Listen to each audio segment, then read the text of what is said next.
बच्चों, मैं अनाज लाने के लिए बाहर जा रही हूँ। तुम दोनों घोंसले के अंदर ही रहना, कहीं बाहर मत जाना। मैं जल्दी वापस आऊंगी। हाँ मम्मी।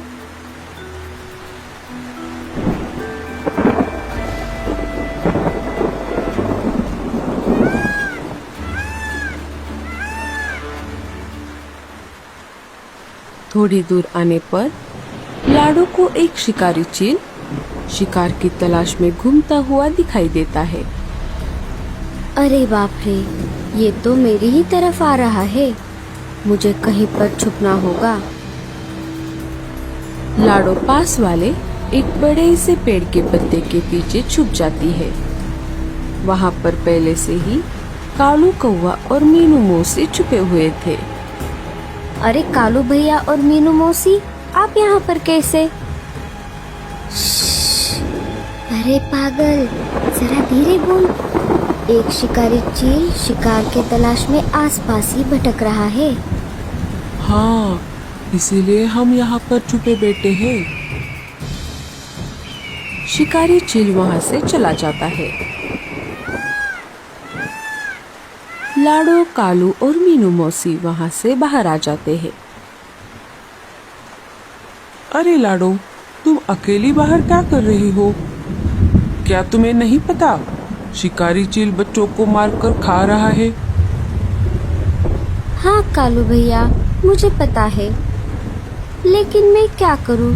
घर का सारा अनाज तो खत्म हो गया है। बच्चे भी बहुत भूखे हैं, इसीलिए मुझे इस तेज बारिश में बाहर आना पड़ा। हम दोनों भी अनाज लाने के लिए बाहर आए थे। कालू पश्चिम की तरफ और मैं पूरब की तरफ गई थी।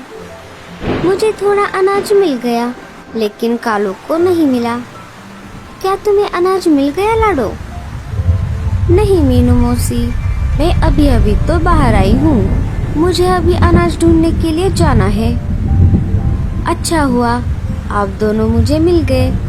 अब मैं उत्तर दिशा में अनाज ढूंढने के लिए जाती हूँ। कालू भैया, आप मेरी एक मदद कीजिए।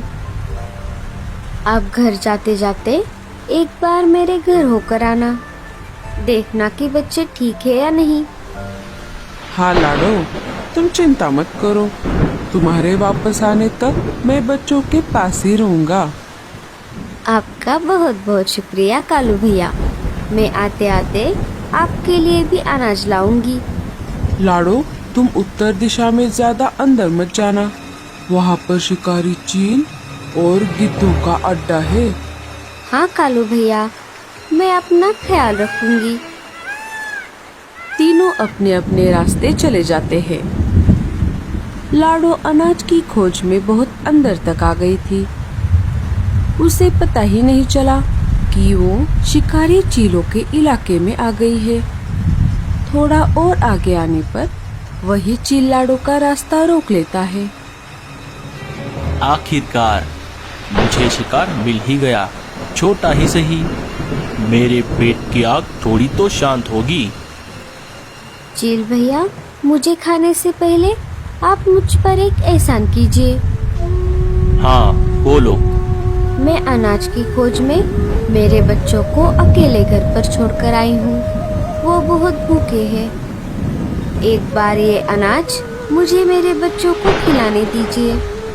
मैं वादा करती हूँ, मैं वापस जरूर आऊंगी। आप ऊंचे पहाड़ी पर मेरा इंतजार करना। मैं जाकर आती हूँ। चील को लाडो पर दया आ जाती है।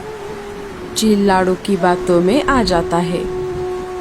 अच्छा ठीक है, बच्चों के खातिर मैं तुम्हें जाने दे रहा हूँ, लेकिन याद रखना, अगर तुम वापस नहीं आई तो मैं तुम्हें कैसे भी करके ढूंढ लूंगा और तुम्हारे साथ साथ तुम्हारे बच्चों को भी खा जाऊंगा। मैं जरूर वापस आऊंगी। थोड़ा अनाज अपने साथ लेकर लाडो अपने घर की तरफ निकल पड़ती है। थोड़ी दूर आने पर एक शिकारी गिद्ध लाडो का रास्ता रोक लेता है। लगता है इस इलाके में तुम गलती से आ गई हो। कोई बात नहीं, अच्छा हुआ आज मेरे मालिक को बहुत दिनों बाद एक चिड़िया खाने को मिलेगी। अरे, आपने थोड़ी देर कर दी। अगर थोड़ी देर पहले आप मुझे पकड़ लेते तो मैं आपके मालिक को मुझे खाने देती। तुम कहना क्या चाहती हो? थोड़ी देर पहले ही एक दूसरे चील ने मुझे खाने के लिए रिजर्वेशन करके रखा है। वो बहुत डरावना और बहुत भयानक है। मैं मेरे बच्चों को खाना खिलाकर वापस उसके पास जाने वाली हूँ। वो मेरा ऊंची पहाड़ी पर इंतजार कर रहा है। मेरे मालिक से ज्यादा डरावना और ताकतवर शिकारी और कोई नहीं हो सकता।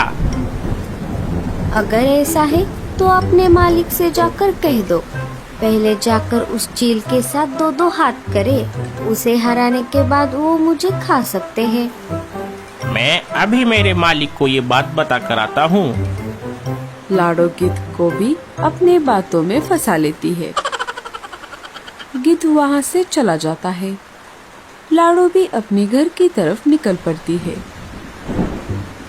इधर कालू अपने घर आ गया था और लाडो के बच्चों की तरफ जाने ही वाला था कि तभी कहाँ जा रही है सवारी? आए नहीं कि फिर से जाने लगे। लाडो अपने बच्चों को अकेला घर पर छोड़कर बाहर अनाज लाने के लिए गई है। वो वापस आने तक मैं बच्चों के साथ ही रहूंगा, ऐसा मैंने लाडो को कहा था। मैं वहीं जा रहा हूँ। बड़े आए जाने वाले। आपने क्या दूसरों के बच्चे संभालने का ठेका लिया है? चुपचाप घर में बैठो, कहीं पर जाने की कोई जरूरत नहीं है। भैया, माँ कब आएगी? मोनू, डरो मत, माँ आती ही होगी। भैया, मुझे बहुत भूख लगी है। बारिश बहुत ज्यादा तेज थी। तभी लाडो के घोंसले में पानी जमा होने लगता है। मोनू, हमें जल्दी से बाहर जाना होगा, नहीं तो हम पानी में डूब जाएंगे। दोनों वहाँ से निकलकर मीनू मौसी के घर आ जाते हैं।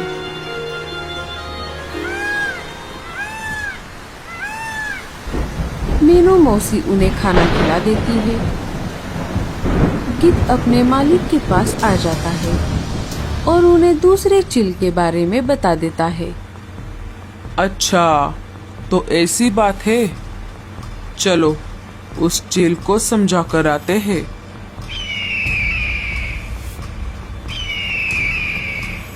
अरे, तुम दोनों कौन हो? क्यों रे चील के बच्चे, खुद को बड़ा ताकतवर समझता है? जरा देखे तो तुझ में कितना दम है। जैसे तैसे करके अपनी जान बचाकर लाडो अपने घोंसले के पास आ जाती है। घोंसले में जमा हुआ पानी देखकर लाडो बहुत डर जाती है। बच्चे भी घोंसले में नहीं थे। लाडो चिड़िया रोने लगती है। तभी वहाँ पर मीनू मौसी आ जाती है। अरे लाडो, क्या हुआ? तुम रो क्यों रही हो? लाडो सारी घटना मीनू मौसी को बता देती है। जब मैं घर वापस आई तब देखा कि घोंसले में पानी जमा हुआ है। बच्चे भी घोंसले में नहीं है। पता नहीं मेरे बच्चे कहाँ गए। लाडो, तुम डरो मत, तुम्हारे बच्चे सुरक्षित हैं। वो थोड़ी देर पहले ही मेरे पास आए थे। मैंने उन्हें खाना खिला दिया है और दोनों बच्चे अभी सो रहे हैं। मौसी, मैं आपका ये एहसान कभी नहीं भूलूंगी। आपका बहुत बहुत शुक्रिया। कालू भी अपनी पत्नी से आग बचाकर चुपके से वहाँ पर आ जाता है। मुझे माफ कर दो लाडो, गोरी ने मुझे बच्चों के पास नहीं आने दिया। लाडो कालू को भी सारी घटना बता देती है। अब मुझे जाना होगा। आप मेरे बच्चों का ख्याल रखना। अगर मैं वापस नहीं गई तो वो चील मुझे ढूंढते ढूंढते यहाँ पर आ जाएगा और मेरे साथ मेरे बच्चों को भी। लाडो, तुम डरो मत, हम राजा जी के पास चलते हैं, वो इसमें हमारी जरूर मदद करेंगे। तीनों वहाँ से निकलकर राजा जी के पास चले आते हैं। लाडो, तुम चिंता मत करो, हम सब तुम्हारे साथ हैं। चलो, मैं और सिपाही तुम्हारे साथ चलते हैं और उन बदमाश चीलों को सबक सिखाते हैं। सारे वहाँ से निकलकर ऊंची पहाड़ी पर पहुँच जाते हैं और देखते हैं तो क्या, दोनों चील और गिद्ध आपस में झगड़ा करके जख्मी होकर जमीन पर पड़े हुए थे। अरे वाह, लगता है इन्होंने आपस में ही झगड़ा कर लिया। लाडो, इस होशियारी का सारा क्रेडिट मैं तुमको देता हूँ। तुमने अपनी होशियारी से इनको आपस में ही लड़वा दिया। सब लाडो की वाह वाह कर रहे थे।